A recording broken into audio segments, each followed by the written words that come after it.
Okay, can everyone hear me now? Great. All right. So let's start. Today we will be giving and talking about data science, a very quick overview. What is data science? Why it has created so much hype? And what its role in academia industry. For that purpose, we'll also discuss different projects that we are doing in SEEKS about data science, as well as different projects that are being done in industry. That will be followed by a panel discussion.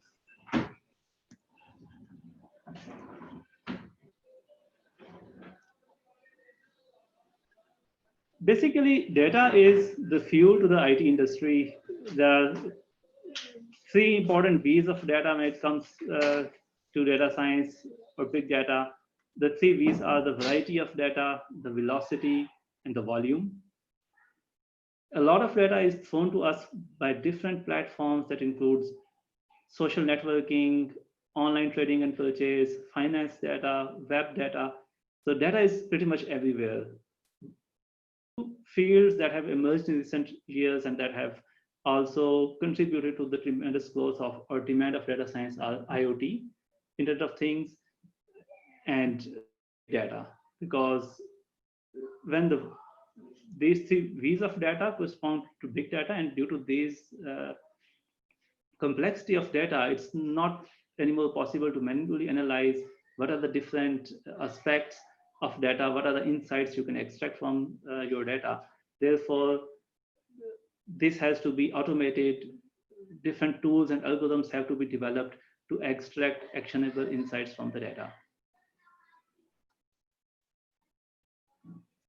And the explosion in recent years is tremendous. It's unprecedented. In terms of exabytes of data, there has been a 50-fold growth from in the last decade, 2020 to 2010 to 2020.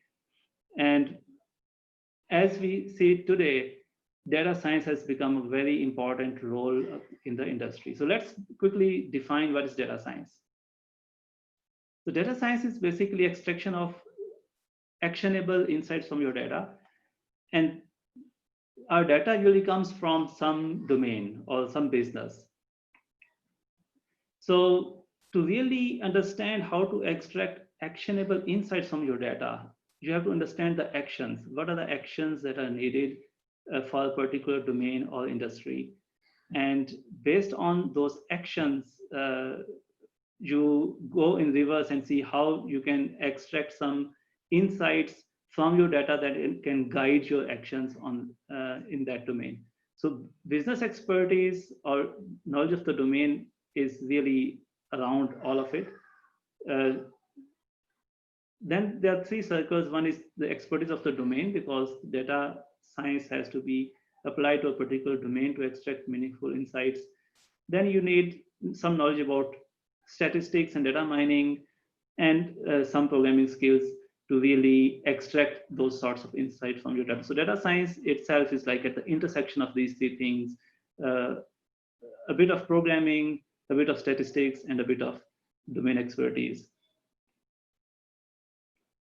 So all of these three together can come either in different experts in different fields. So there could be a large data science teams where we have experts from each domain to construct the team.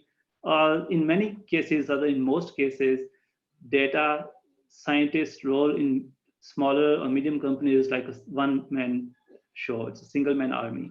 So many people expect that if you are a data scientist, you should be having understandings of these different things, not necessarily domain expertise, because this you can learn in your new job, but good knowledge of programming and statistics is considered fundamental.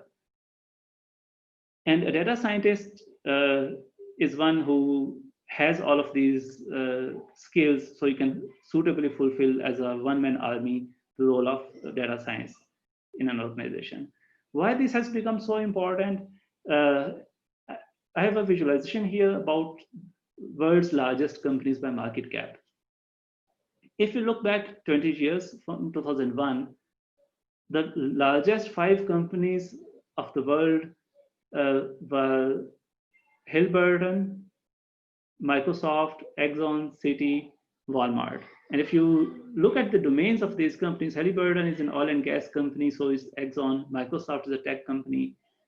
Citi is a banking, a financial group. Walmart is the largest grocery and retail store. So this is how the diversity of different large companies was 20 years back. And if we move forward in steps of 5 years, we see 5 years later, the landscape little bit changed. Microsoft is a bit down. Total Petroleum came in here. Walmart's out of picture. You go 5 years more. Here was the surge of Apple as iPhone was started in 2008-9, and the rest of the landscape doesn't change much. So there's one tech company that is oil and gas. But all of a sudden now, if you look at the last decade, 2011 to 2020, so if you look at 2016, in a flash, the landscape has changed altogether. The largest company in the world was Apple, followed by Alphabet, which is the parent company of Google, Microsoft, Amazon, Facebook. And as we stand today, more or less the same ranking or a bit different ranking is applied. Amazon has grown much bigger, but these are the top 5 companies of the world today.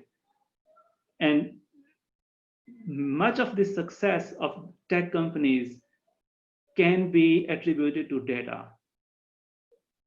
The company that grows the largest in the last decade, 2011 to 2020, is Amazon. This is a company in the world that has seen the largest growth in the last 10 years.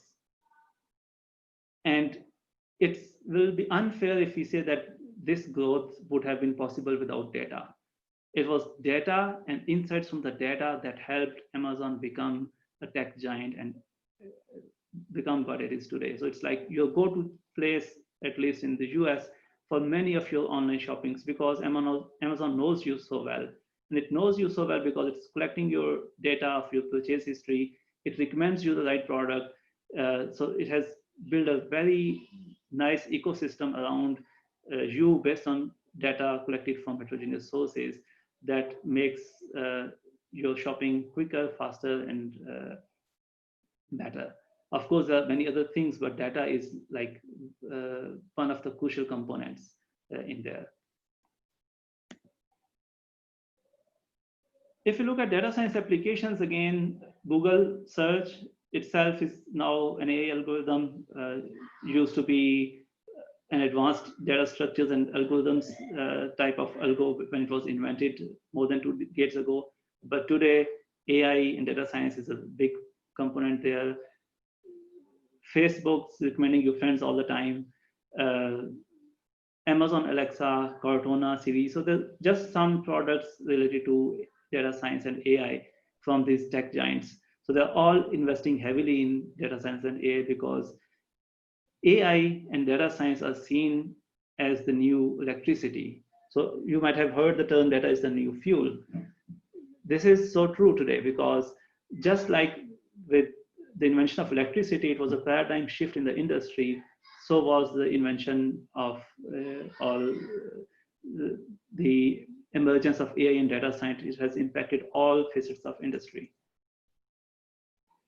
Talking about different job roles that data science has, we'll quickly skim through different expectations and jobs. Generally, if we think of horizontal axis as starting from pure algorithms of machine learning and AI research, designing architectures, and extreme right is core advanced programming and distributed systems, and where vertical axis is the engagement level. A data scientist usually is more on the research side. It is understanding new algorithms, applying those algorithms on the data, and not so much concerned about how those algorithms will be operationalized or taken to a large scale, run over heterogeneous systems. That is usually the role of data engineer, to think about scalability, to know about advanced programming, distributed systems, parallel processing of data, etc. And machine learning engineer role usually comes in between. It has to understand both sides. In many cases, for small companies, a data scientist actually is a machine learning engineer role who's understanding all of it, all of the process chain, and takes it from inception to completion. If you think about data engineer versus data scientist, there are certain attributes that each of these roles has. For example, business understanding, both data engineers and data scientists need to have it, but data scientist is the one who should lead business understanding, because this is where relevant insights from the data could be extracted. Understanding your data is more of a data engineer role, because he has to play with it. Similarly, data importing, data cleansing and manipulation, these are more of data engineer roles. Statistical modeling and machine learning is more of a data scientist role. Reporting and visualization. So as you can see, there's so much overlap. There's no area where we would say that it's only a data scientist job and data engineer doesn't do it. So they're pretty much overlapping with some expectations on different sides of it. Similarly, if we think about machine learning and data science, or compare and contrast these two, machine learning is more focused on developing new models, where data science is more exploratory. So the models that are built by machine learning scientists, they explore it, understand it, and machine learning scientists are more towards proving mathematical properties of models, but data scientists are more interested in understanding empirical properties on what type of data, which model would work better.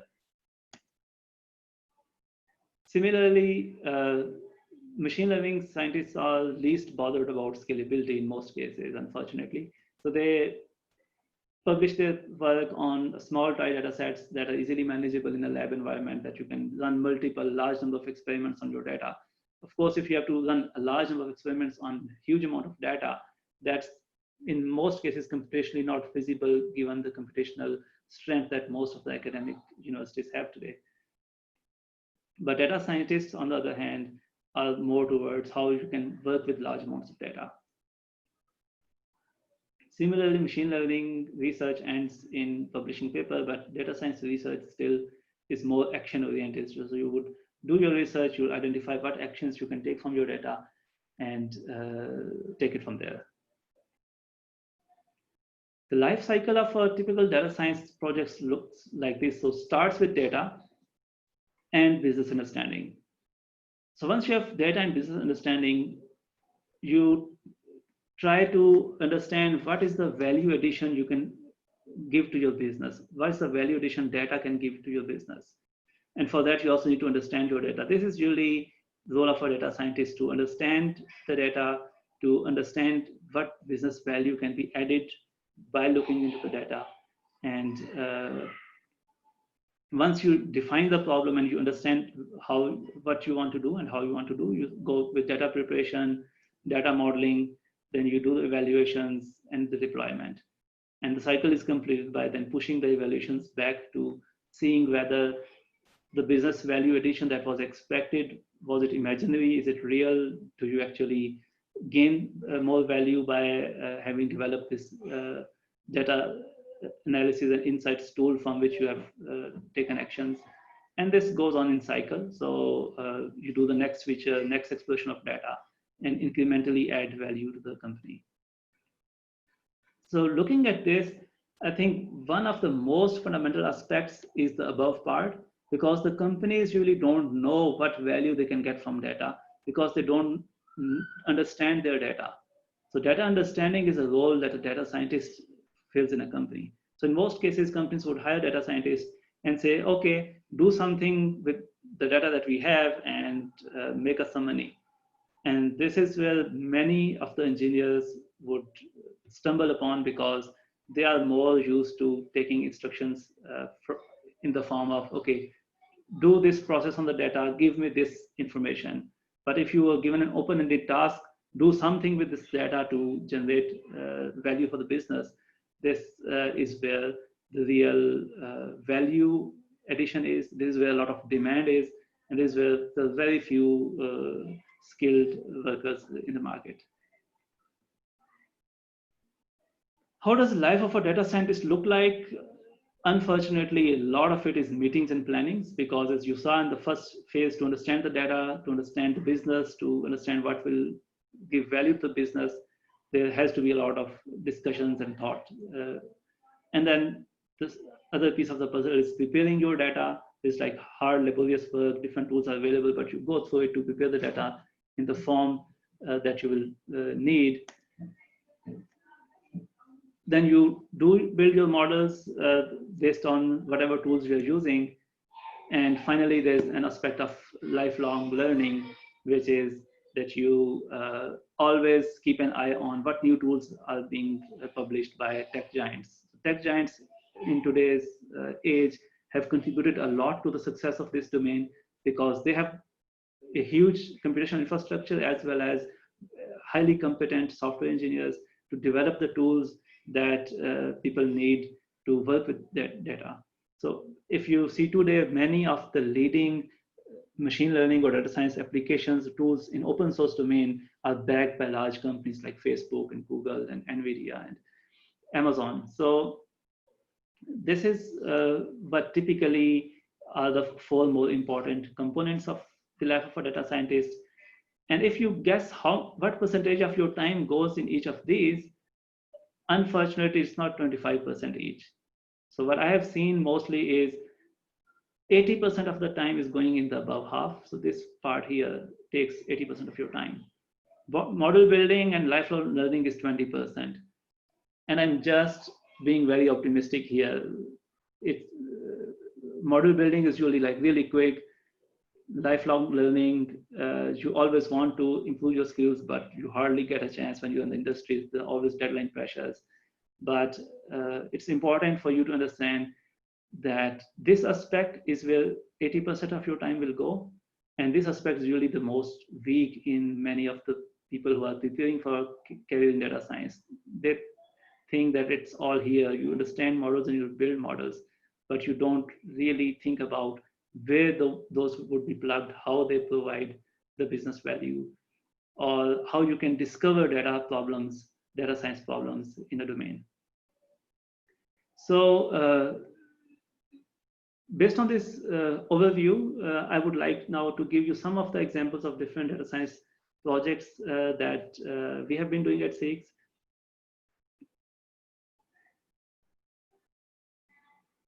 One of the recent projects that we have started is in this time of pandemic to work with Corona.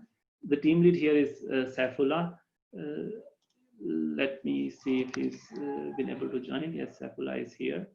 So let me quickly introduce Saifullah. He's an undergraduate student at SIGS. He's working in a lab since more than a year now. He's completed his 6th semester. So Saifullah will give a brief explanation of what he has been doing in this project. Assalamualaikum. Am I audible? Yes. Okay. My name is Saifullah, and I'm a senior intern at the lab, and I'm also a student at SIGS. The project that I will talk on today is about the COVID-19 pandemic daily forecasting. You can see a graph on the right. This graph is showing the daily cases per day, and on the x-axis are the dates, and while the y-axis shows our daily cases. And there is a small orange line at the end which actually shows the predictions, the future predictions that our models made. This particular problem involved a variety of domains like natural language processing, time series forecasting, and data sciences. And we proceed by first finding some relevant countries who have a similar situation of coronavirus as Pakistan, and then use the combined data to teach our model the general trend of the cases. Our model then extend the graphs on the basis of this learning, and then use the past 5-day cases to predict the new cases for the next day. This model can be easily applied to any other country with little to no changes at all. And one major benefit of this kind of analysis is that it gives governments and public an idea of what the future cases might look like, and thus make more effective decisions and policies. We are actively working on other aspects of the project as well, and we hope to provide more data-driven analytics to the public. Anyways, that's it from me, and I thank you all for listening. Okay, thank you so much, Saifullah, for such a quick and focused introduction to the topic. We'll take questions about different projects towards the end of the webinar when we'll have panel discussion. So the next project I wanted to present is also related to AI in healthcare. That's based on dengue fever prediction using deep learning. The project lead for this is Mahnoor. She has been a research assistant in our lab since a couple of years and has been leading this project. So Mahnoor, can you please briefly give an overview of the project? Hello, everyone. I hope I'll be audible to all of you. I am a student of Masters in Electrical Engineering. So this is the project that was taken up to design an initial diagnostic screening of dengue by taking into account various non-invasive features. The basic motivation behind the project was that in the times of the endemic, the hospitals, they get quite overcrowded, and the healthcare facilities, they also start to struggle. So through this initial diagnostic screening, we can help the doctors identify that which patients actually need to do the laboratory testing, which is NS1 antigen for dengue, and it will ease up the burden on the hospitals as well as on the laboratories. Since today we're talking about the data science, so data was in fact the most important component of the project, as we must know by now that no matter how much efficient and optimized our algorithms are, they won't be of any use if you don't have any good amount of data. So for this project, an extensive data acquisition process was carried out. It was done during dengue epidemic in the last year, and we acquired the data from military hospital, Holy Family Hospital, and civil hospital. The data was then visualized, cleansed, and it was then fed to the supervised machine learning classifiers and some deep learning architectures as well, and then the performance was evaluated. The project was sponsored by Pakistan Science Foundation with a lump sum funding of about 1.5 million. So overall, data science has a lot to do with when it comes to the healthcare and diagnostic issues, because it is only through data that we can unhide the trends of the various symptoms that lead to a specific medical issues. That's all from my side. Okay, thank you so much, Mahnoor. So in this project, it was another interesting challenge because data acquisition is part of the project, and especially in many cases, you're thinking about algorithms and then you think data will magically come from the sky. This doesn't happen in practice.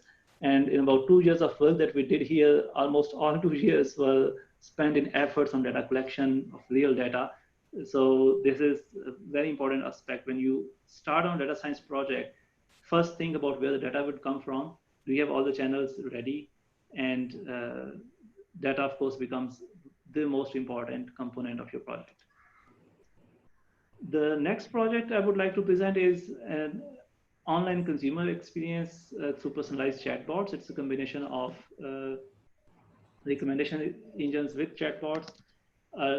Team lead for this is Hira. So I'll request Hira to give a brief overview of the project. Assalamu alaikum, everyone. I'm audible? Yes. Okay. The project I'm going to tell today is reshaping online consumer experience through data-driven personalized chatbots. We all know that chatbots are very popular today, and lots of e-commerce platforms are using this technology to improve their experience and give their customers zero human delay and provide them 24/7 services.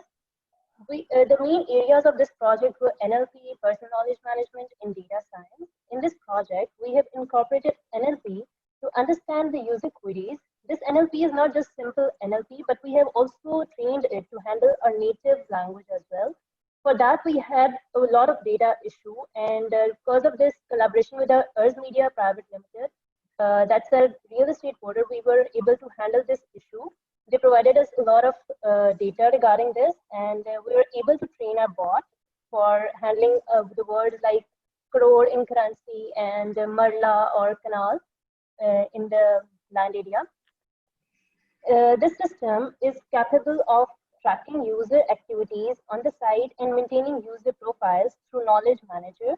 Profile is used to give personalized recommendations and also correlate with others to give better suggestions to revisiting users. Now, here was the challenge that how can we recommend the users directly? There was no data related to properties in Pakistan that we have to train our recommendation engine. For that, we use the data of First Media Private Limited, and also we did scrapping from different sources like Zameen and other web portals, which helped us in generating this recommendation portal and recommendation engine, sorry. And we, at the end, when we deployed our chatbot, we analyzed all the data gathered through our chatbot.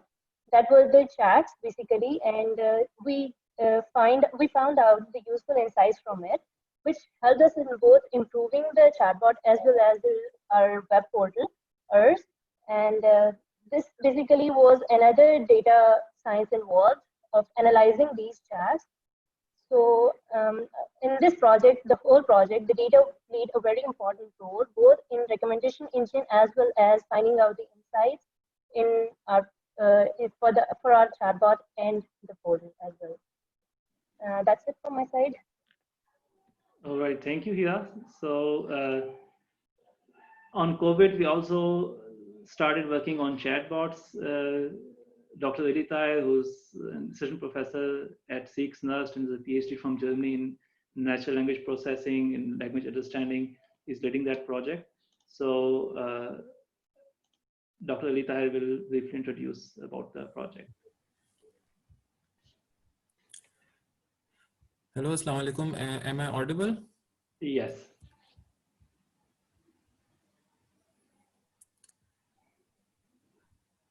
Hello. Yes, you are audible.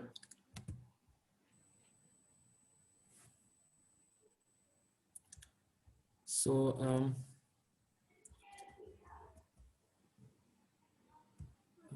we can hear you. okay.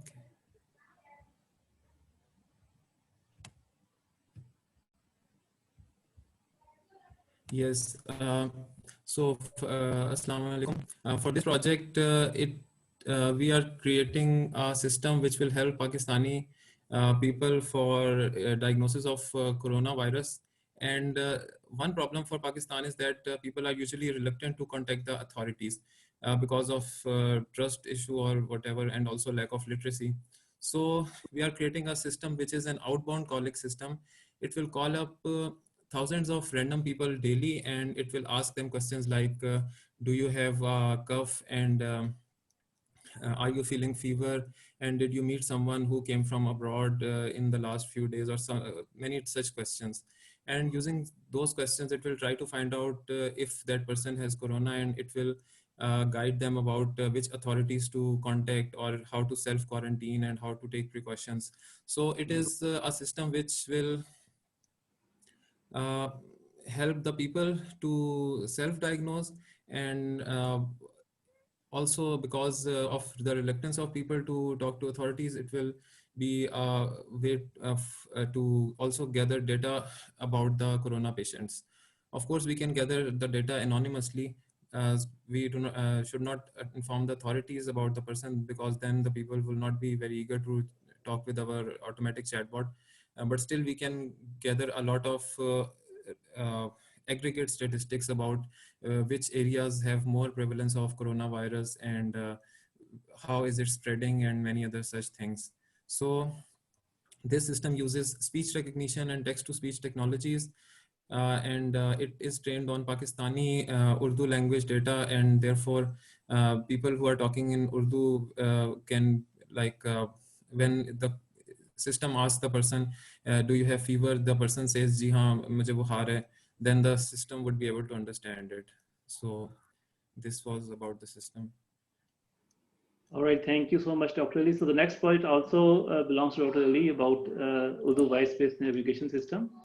So maybe you can also brief the audience about that. This is another system that we have developed. It is an Urdu voice-based interaction for navigation. Another problem for Pakistan is that the drivers, and especially, they are not usually very literate, and they struggle with using Google Maps and other such services for navigation purposes. So what our system uses Urdu voice-based interaction. So people can talk to our system in Urdu language. somebody could say that मुझे गली number 15 सदर रावलपिंडी जाना है, and then the system would recognize his voice and translate it to a command using speech recognition, and then the path would be displayed on the map. So, and then when the user is navigating, then the system would give Urdu instructions like roundabout se teesri sadak lein or things like that. And also our system is able to correctly pronounce Pakistani place names.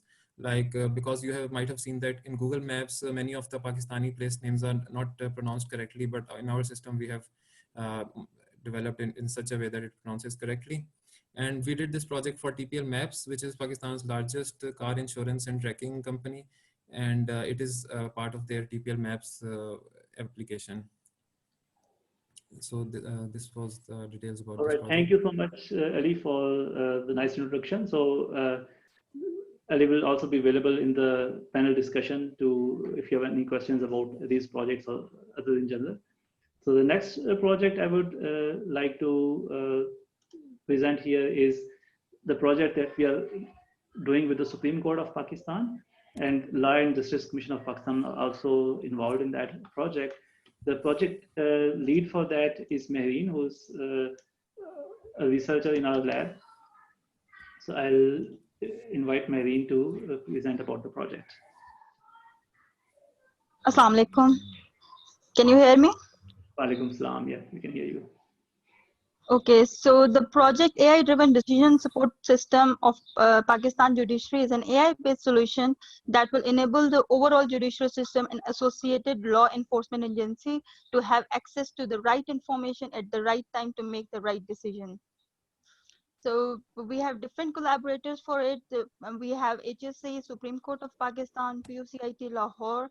Other than that, we also have collaborators from the International Islamic University, Islamabad, Bahria University, and from universities of Sweden and China. So technology advancement in artificial intelligence have enabled many advanced nations to speed up the petition life cycle. A petition once filed goes through a tedious manual process to retrieve the similar cases from millions of already resolved court cases before it can be presented to the honorable judges for any decision. AI has already proven itself to be an essential component of an efficient and reliable judicial system. While the algorithms are now near to replace the human judgment, they can be used as a reliable partner in fetching the relevant knowledge from the entire and partial old cases and to recommend a likely verdict of a given petition. They are even helpful in building the new knowledge base by digitalizing the existing records of a conventional paper-based archives. Following are the key points of the AI-driven data analysis platform. Knowledge base, it is actually digitalizing the existing record to be consumed by the AI algorithm. Relevant case retrieval system that will find the similar cases from the existing knowledge base. Speech to text system to create the courtroom proceeding of a given session. Text summarization to create a summarization of a summary of a whole court judgment, and data anonymization of a publicly available data to comply with the GDPR and other privacy regulations. All right, thank you, Mehreen, for the nice overview. So now we'll like to proceed to the next section of the presentation. Before we go there, just a quick overview of how even data science is contributing to environmental monitoring. So we have 4 different projects running in this domain to collect data about the environment, so different sensors, whether it's satellite data, IoT, imaging, and using the historical data from those sensors, we are monitoring the environment. We had a big project on whether the billion tree tsunami project, how effective that is, how much is the change in forestation, how our water levels are changing, crops monitoring and disease detection. So many of these projects are actually running, and they're all relying on data acquired through different sensors, processing it, different algorithms, and then building actionable insights for the government. We had a workshop last year on this, where we invited the Honorable Minister of State for Climate and so we are in touch with the relevant ministries to provide them insights about how their actions are actually affecting the corresponding domains of environment. Now comes in the important aspect of data science in industry. So whatever I presented is some applications of data science, but these are from an academic perspective. These are being run in our lab. So for data science in industry, it's my absolute honor to have an invited speaker here. The speaker for that part is Babar Sheikh, who's the director of data sciences and platforms at NVIDIA. He's a very, very accomplished guy with over 20 years of experience in top management across tech industry, Microsoft, Yahoo, Google. He's spent a lot of time at NVIDIA on doing different platforms and has a lot of passion for taking data to the next level and bridging the connections with Pakistan. He's the founding member of the Data Institute of Pakistan. And he has been so kind to join this webinar on a super short notice. I reached him on Sunday morning and he replied the same day. And at this time, it's 2 a.m. At his place in West Coast, but he still made himself available. So I'm immensely thankful, Baba, for this. Problem, Faisal. My pleasure. Yes, and you're still awake with full lights on. Thank you so much. So over to Baba. Yes. You know, we live in a funny world now that teams are geo-distributed. So I'm used to having teams in Shanghai or Moscow. And so you're usually working around the clock. With that, what an absolute joy to speak with everyone. Hira, I definitely enjoyed your presentation and how you're thinking about chatbots and how you're thinking about NLP. You know, Mohammed, when you talk about, you know, how we're thinking about NLP and extending it to native languages such as Urdu, a lot of these areas are very key components. So when I wanted to talk about data science and machine learning, I wanted to take a moment and share with you guys not the traditional examples, right? When you think about NVIDIA, you think about autonomous driving. So if you've seen Tesla and the cars driving themselves, or BMWs or Mercedes, a lot of those are built on NVIDIA platform. You think about facial recognition, and that's an area for where NVIDIA has been quite focused on. Same thing when it goes to speech. But I want to take a step back and build on first Hira's presentation on chatbots and NLP and what does that mean for industry. And from there, we'll kind of talk about how we think about how machine learning data science is changing software development, how it's fundamentally changing security. And I know Farhan has been working at NUST in the security space. And so a lot of good work is happening. But before I go there, I want to kind of touch on key things. Faisal, is it okay if I drive and share my screen? Yes, sure. Your host. Okay, so bear with me, guys. Let me pull up my screen for a second. And hopefully everybody can see my screen. Yes. You can? Wonderful. So let me kind of pause for a second and kind of talk about how awesome it is to kind of see what's happening in Pakistan right now. And I want to take a moment to talk about this, and then I'll quickly switch to industry. Faisal, how much time do I have? As much as you want. So. Oh, okay. I appreciate that. Extremely generous of you. I'll try to be efficient. I will be respectful for everybody's time, and I'll try to kind of bound it to 10 minutes. But I want to kind of talk about why it's such an exciting time for students in Pakistan. First thing that's happening is the supply side. And I'll talk about the supply side, and I'll talk about demand and how this is all coming together.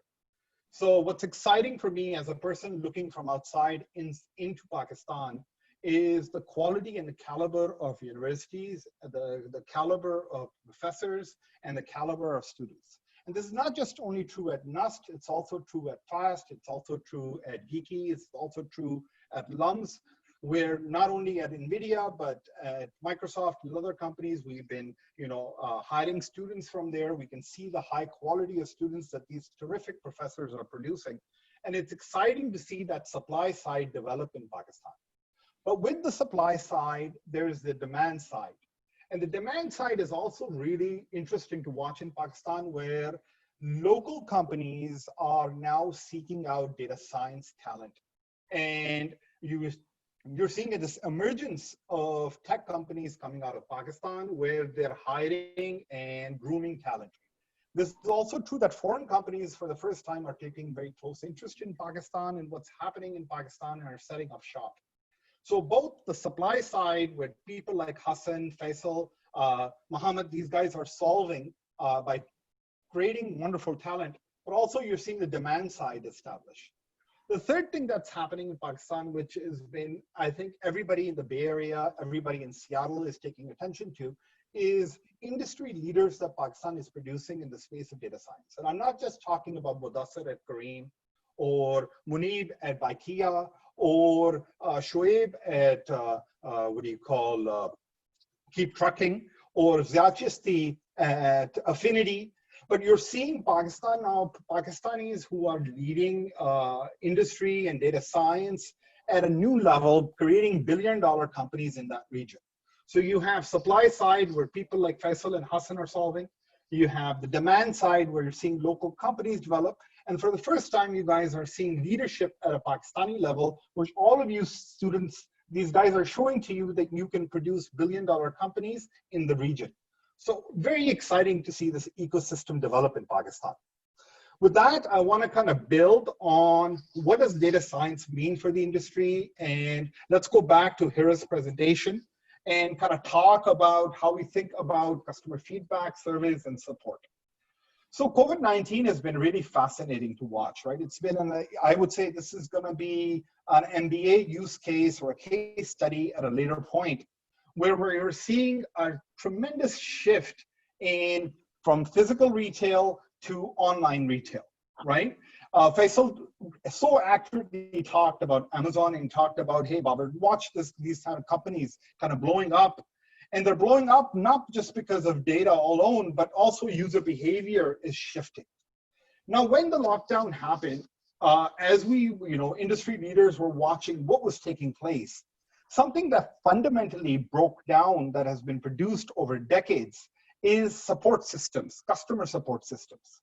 These are the systems that when you have a problem with Kareem and you pick up the phone and you send them an email or you call them, or you have an issue with EasyPasa, or you have an issue with HBL, and how well can these companies respond to customer feedback, customer pain points, customer insights, when this tremendous amount of load came on. In US, it's been interesting to watch companies like Walmart, Emirates Airlines, Bank of America. In all of these cases, did their customer support systems scale? What you'll find is in a lot of these cases, what they found is that the demand was so exuberant with the lockdown that sometimes customers were waiting to interact with support for over 2 to 3 hours. Some companies simply shut down the support systems and went to email only, while others refused to respond altogether because they simply couldn't scale. The traditional models couldn't scale. So when Hira talks about chatbots and she talks about, well, how do we think about customer support scenarios? Well, those are some of the key areas as students you need to kind of pay attention to. See, success for students coming out of NUST is not just understanding the landscape today, but understanding the landscape tomorrow and how do we train and build technologies that meet the needs of tomorrow. These are the type of scenarios that are proving to be extremely painful for companies to scale with. For us, it's been exciting. We have been working as a company in this space for a very long time. So if you are familiar with BERT and you're familiar with transformers and stuff that's happening in NLP, you'll read news about NVIDIA and what NVIDIA has been able to do with BERT training in terms of large and powerful servers that are able to train very efficiently, make an impact very efficiently. And we're able to collect customer feedback, customer CS surveys, public forums like Reddit, derive NLP solutions in a way where we can understand user perceptions, user pain points, user delights, understand what the customers want, and make it actionable not only for our engineering, but also our business leaders and our DevOps. This transition is taking place very quickly where customer support, customer insight models are moving to NLP solutions. To watch NUST kind of invest in this area and to kind of see, hey, there's an opportunity for us to have an impact, especially for Urdu speaking audience, it's great to see. Here's a perfect example of what we are focused on in terms of when feedback comes in, understanding customer satisfaction, sentiment, understanding customer satisfaction, understanding how best to classify. And you saw Mohammed kind of touch on this with how do we think about classifiers, how do we think about entity recognition, and how do we think about clustering this data. So this is the customer support and insight scenario. Here is an example. We have real-time systems today at NVIDIA. As activity is happening on the internet or we're getting feedback coming in, and keep in mind that we have multi-petabytes of data that we manage and terabytes of data that's coming in. And in real time, our systems can judge how a customer is responding to an issue, how prominent an issue is, how much attention this is getting, and we can translate this into something actionable for engineering and for operations team. Another example I'll talk about, and I'll shift gears and kind of talk about security and intrusion. Farhan is working at NUST in this space, and it's exciting to see you guys also thinking about this problem. And the problem is quite interesting. So today, companies like Netflix have streaming solutions. At NVIDIA, we go a step further, and we allow a customer to pretty much use a computer in the cloud. So today you have a local machine. Imagine being able to connect to the cloud and being able to use a system in the cloud for gaming, for computing, for any of your needs. But when you open up this power in the cloud for computation, it also opens up a lot of risks in terms of security, in terms of intrusion, in terms of compromise of your data. Today, our systems are very intelligent. With very high accuracy, we can classify, cluster, and detect, and then I talk about specifically anomaly detection, in saying, is the activity a customer doing in line with expectations? Meaning, is the person running a DOS attack on our using our systems? Or is the person just using it for genuine reasons to play games or use an application? So this is really kind of taking anomaly and classification to the nth degree and understanding user behavior and being able to detect if the activity is abnormal or if the activity is dangerous itself. So notice that in the past 20 years, heuristics were built to do much of security detection, meaning that you would come up with some sort of rule-based system, and the rule-based system would determine if the activity was valid or not. Now we have machine learning systems that come in, they detect, and they learn over time and understand how customer behavior is shaping up in the cloud. The last thing I'll talk about is software development and how software development is changing. Traditional software lifecycle was very straightforward. You heavily documented your code, you went through code reviews, you checked in. When bugs came in, traditional program managers or project managers would come in. They would look at the bugs, they would prioritize, assign them to developers, and the process was heavily manual today. Today, when we talk about software development, a lot of it now is using machine learning. In the sense of not only when I'm talking about the production of code, what I'm saying is that when issues come up, using statistical model, and you saw Faisal talk about how important statistics is as a foundation for machine learning and data science, using Pareto models, classifiers, and clusters to understand what pain points are happening that are leading to customer dissatisfaction. What does that align to which, what programs, what code, what line in your code? Understanding who's checked in the code, who code reviewed, and then being able to funnel prioritized bugs to the developer. So think about it. In this case, let's use Manur as an example. She comes in, she comes across a bug. In addition, not only her, Ali and Faisal also run into this bug. The systems are able to understand that a vast percent of customers are having an issue through telemetry. They're able to push stat to the cloud. We are able to overlay symbols. And then we're able to drill down and understand who checked in the code. what the severity and priority of the issue is and assign bugs. So again, fundamentally, how software is being developed is changing. With that, I'll stop. I know I've taken a lot of your time, but I wanted to kind of share with you the non-traditional examples of how the industry is changing and how that opens up opportunities for all of you. Thank you, Faisal. Thank you, Baba, for such a exciting and wonderful few words. So now we'll proceed with the panel discussion. The panel discussion will be around any questions that you might have. So there's an option in Zoom to raise hand. You can raise hand, I'll unmute you, you can ask the question. Or alternatively, you can ask the question in chat. So then we can answer your questions.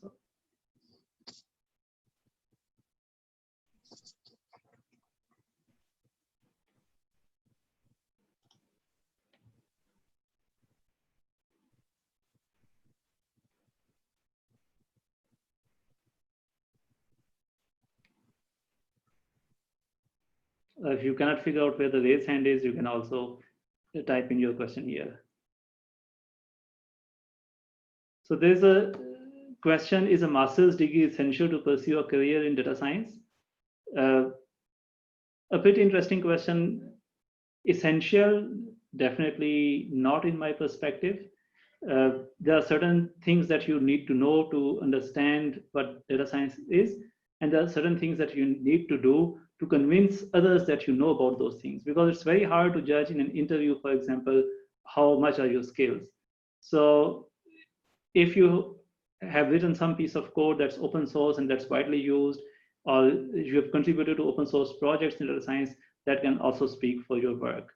So I'll also ask Baba to share his perspective on that, and then I'll move on to Hassan Akil, who's also faculty at SEEKS, as well as now running a very interesting initiative on AI-based trainings. So Baba.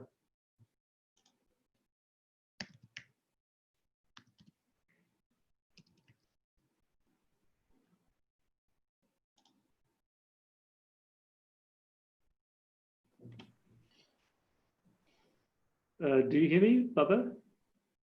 I think Baba probably is distracted with something else. Yeah, so Hassan, maybe you can take the lead here.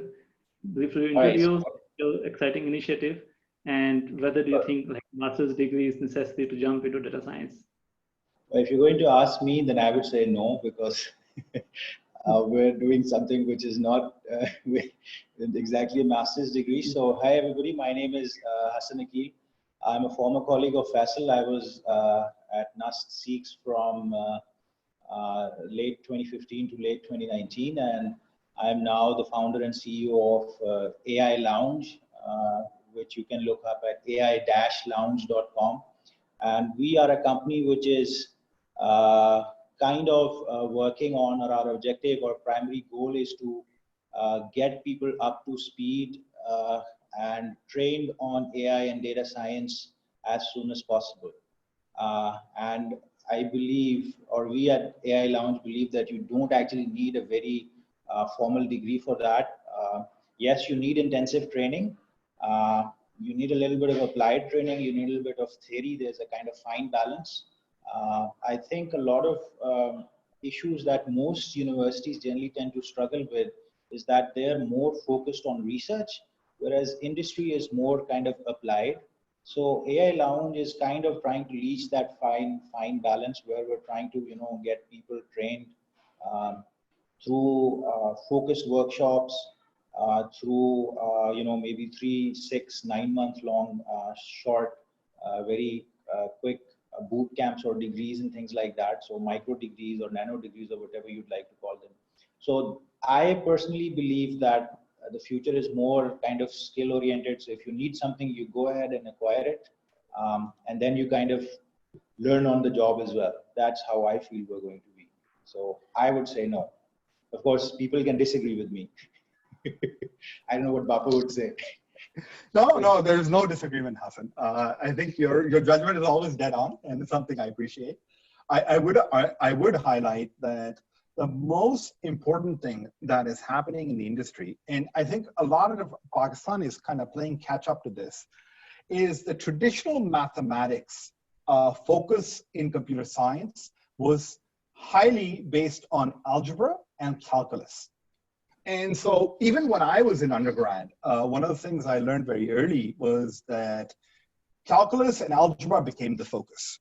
With data science, one thing that has shifted, that the focus is now statistics. Everything is probability based. And so one of the things I would say is that while a master's is not needed, but a good solid grasp on statistics is definitely needed. And that's where I think a lot of your focus in undergrad needs to be, right? Get the statistical foundation right, understand the difference between a confidence versus margin of error versus, you know, other simple standard deviation concepts, because machine learning is not about throwing models at the problem, but as Faisal accurately presented, is that 80% of the problem is understanding the data. And in order to effectively understand and translate the data, that's mathematical statistical background is needed.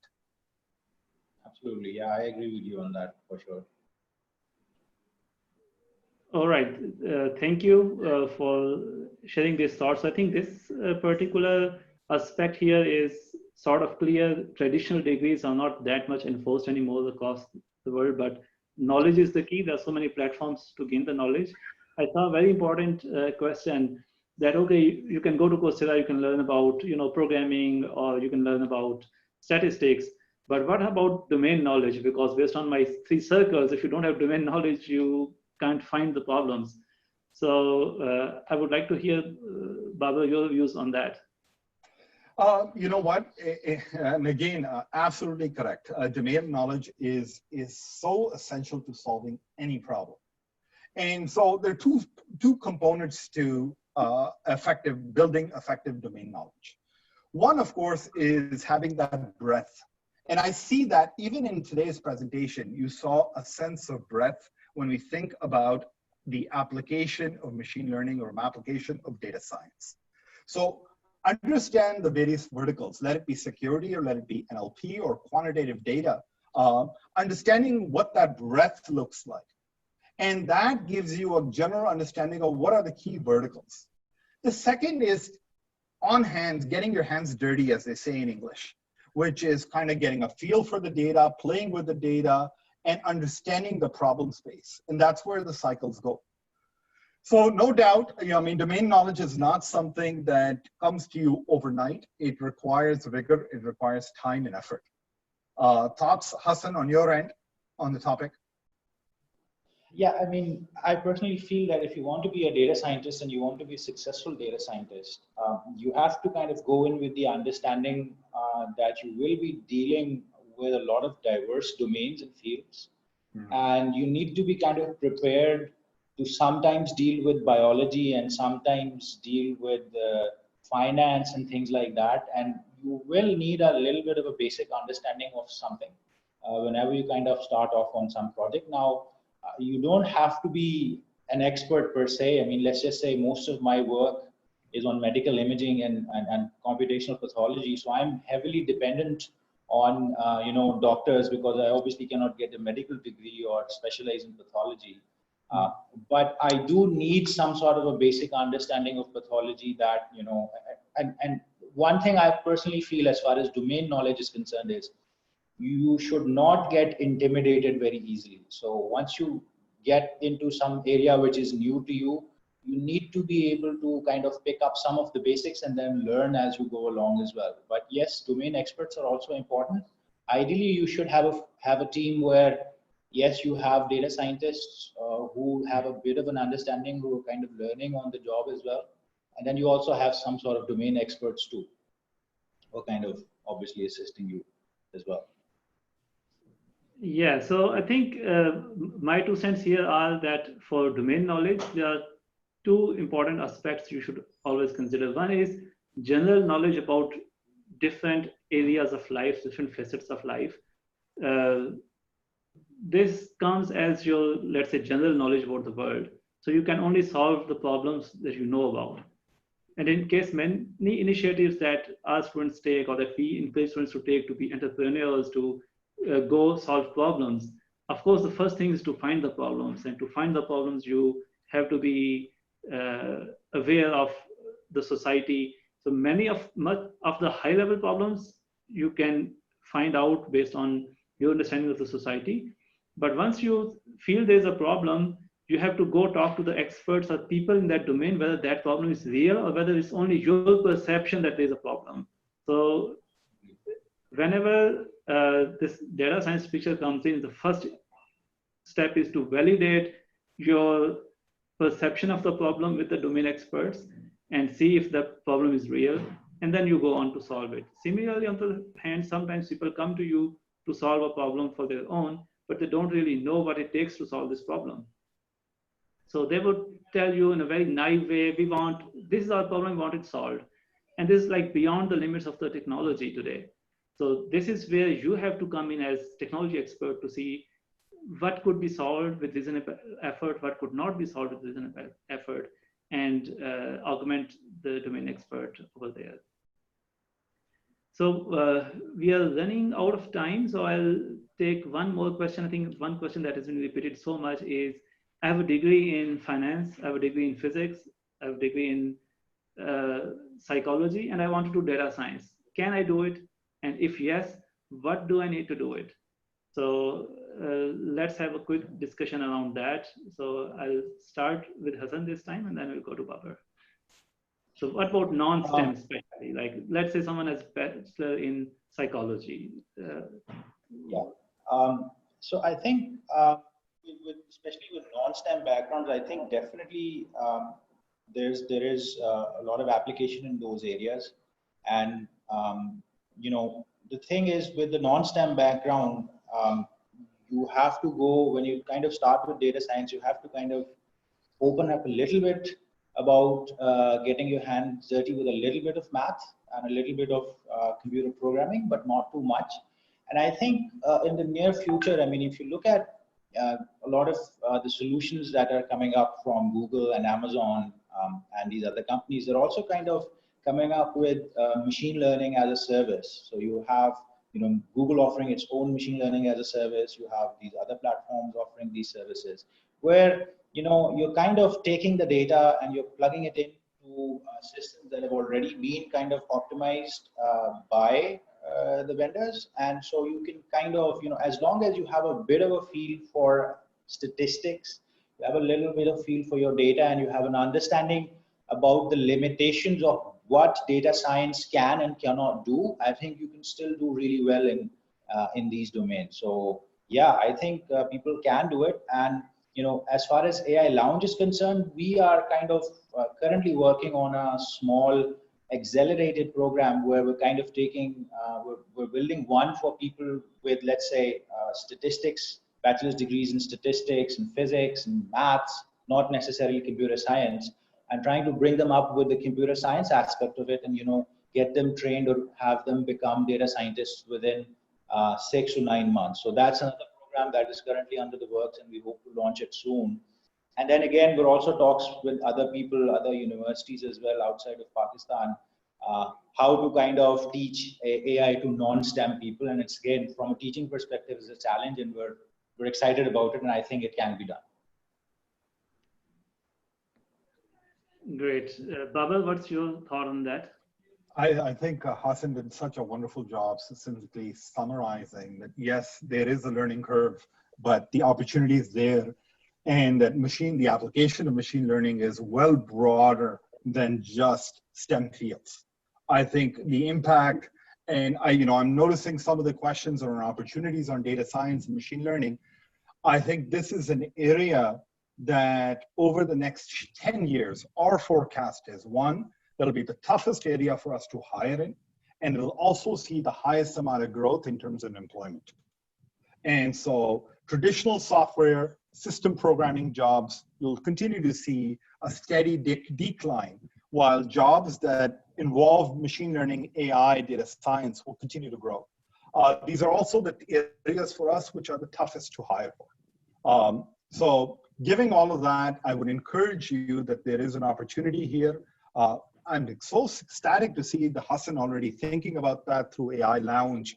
And well, how do we kind of bring non-STEM people on board and give them the right set of tools, give them the right set of skills to be successful. This is great. This is great. And thank you, Hassan.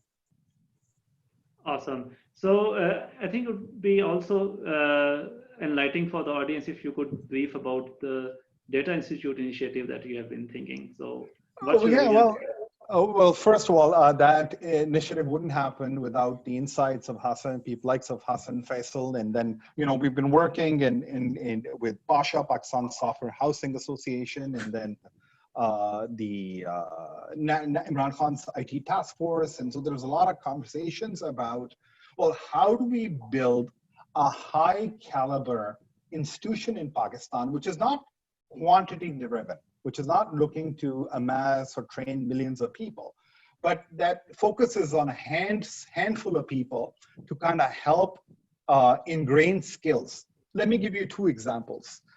Stanford University runs the Vision program. The Northwestern University runs the Garage program. And the idea always is, well, how do you take people coming out of school and give them the right statistical STEM background, give them the right set of skills? How do you give them the right tools and language to communicate? And then once they come out, how do we ensure that 360 I talked about? And 360 is one, graduating and providing the skills. Two is, how do we couple students with venture capitalists? So when a student has a great idea or presents a strong capstone project, how do we ensure funding for them?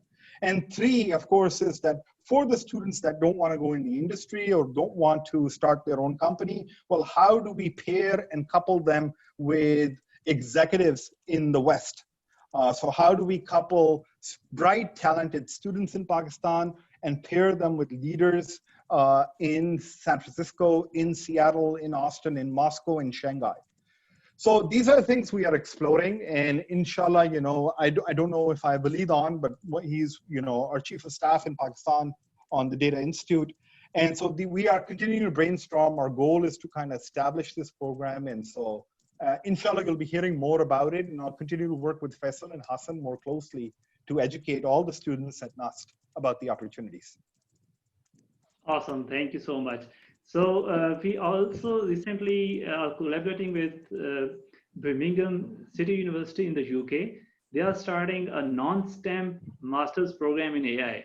And this is a very, very interesting thought. So the guy who's leading the program as the principal investigator is a NUST graduate. So he reached out back to us and said that we want to do it together. How about NUST chipping in? So we definitely grabbed on that opportunity. And they did an interesting exercise with NUST students from different schools, including students from SEEK, NUST Business School, and ASAB, so STEM and non-STEM students. Saifullah, who's also part of the lab and presented the COVID project, was part of that exercise. So Saifullah can briefly present about that initiative and what his view is from a student's perspective, like a student guiding other fellow students, STEM and non-STEM, how to get into data science. So Saifullah? Okay, I would like to start with saying that actually a lot of people are concerned that my degree is not a programming background, and they think that they cannot make a career in data sciences. Well, there is a lot of skill gap in data sciences in the market, and to fill that same skill gap, Birmingham City University started a program to actually teach students from a non-STEM background and to allow them to make a good enough career in data sciences. I participated in the activity myself along with a few of the students from a non-STEM background from NUST. And based on what I learned from that activity, I can confidently say that anyone can actually either take up that course or any of the courses online that are available and easily make a career in data sciences. There are a lot of opportunities and a lot of jobs available out there. Even Tuckle has a student, his name is Azwat Javed, and he's a business accounting and finance student. And he's equally competent as other students who are from a programming background. And if you're dedicated and motivated enough and you are excited to work in data sciences, your degree is never a restriction for that. In fact, I think that's an advantage because you can use your domain knowledge about that degree and couple that with machine learning and data sciences to prove more useful.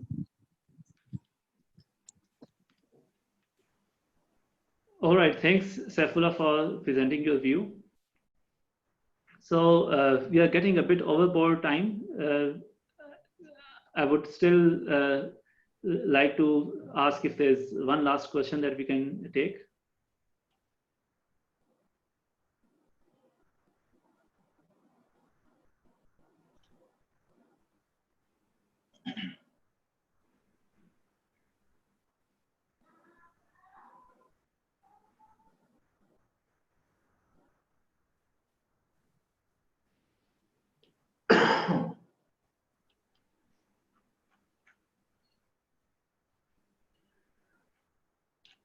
All right, so there are some questions about how to learn about industry grade skills.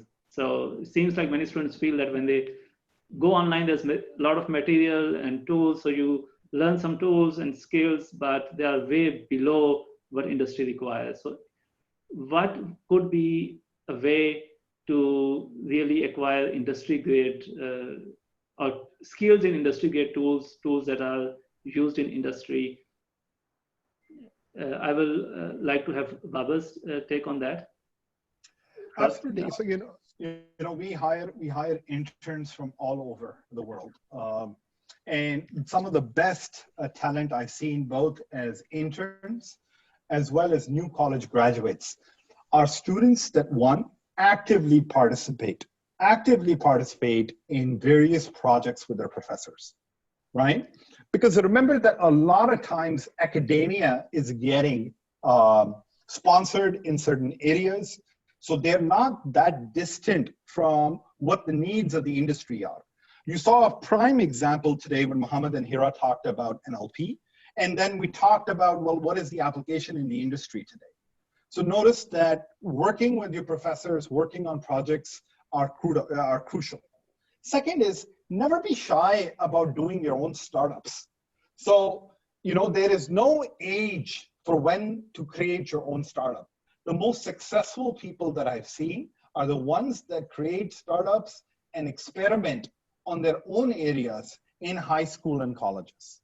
The third, of course, is securing internships outside, no matter if they're voluntary or not.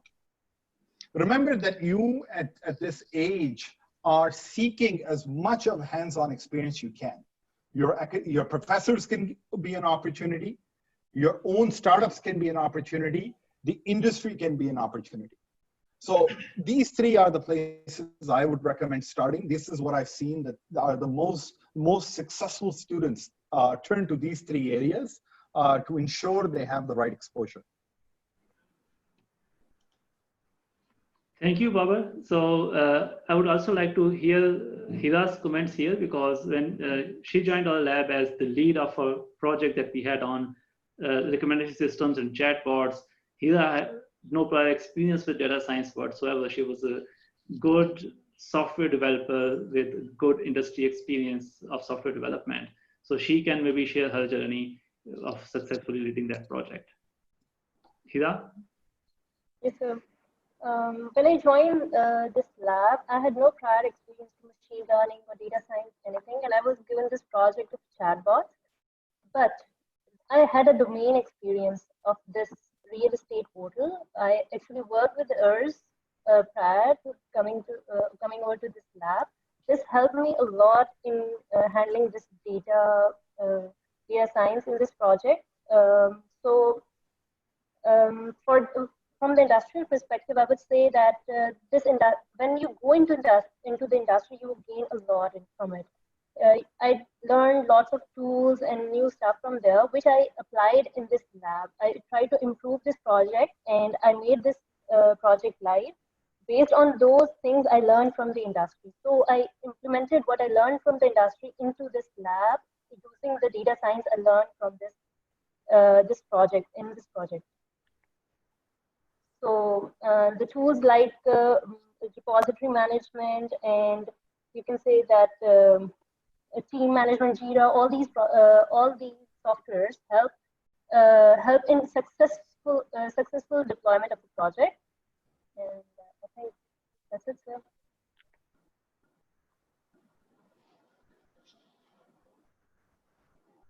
All right, thank you, Hira. So in short, yes, so you can learn these skills on demand in the job. What's important, especially for learning about industry-grade technologies, is when you're solving a problem, you think big. You don't start small, that, all right, I'll do whatever it takes me to do to quickly build a prototype. You should always think about scale, about first do an analysis of what technologies are there, what are different platforms available, what are the features, and then develop your skills with a platform that itself is industry grade. And once you have that exploration, the tools or the technologies you choose, and you will also learn them as you go along. This is where you will develop your own industry grade skills.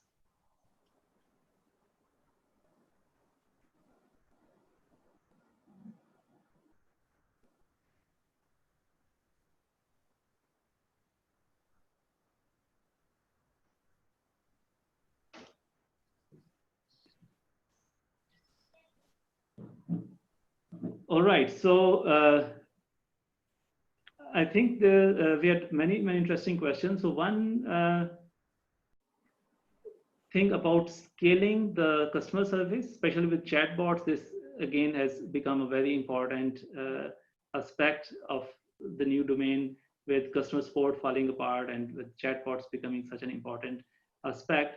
So with these remarks, I would like to thank all the audience who took out their time to join the webinars, as well as our invited guests, Babar, at this time of the day, and on a very short notice, joining Hassan, as always ready to chip in. So if you have any questions, you can feel free to ask us. My email is shared in the registration. A recording of this session will also be shared with all the participants.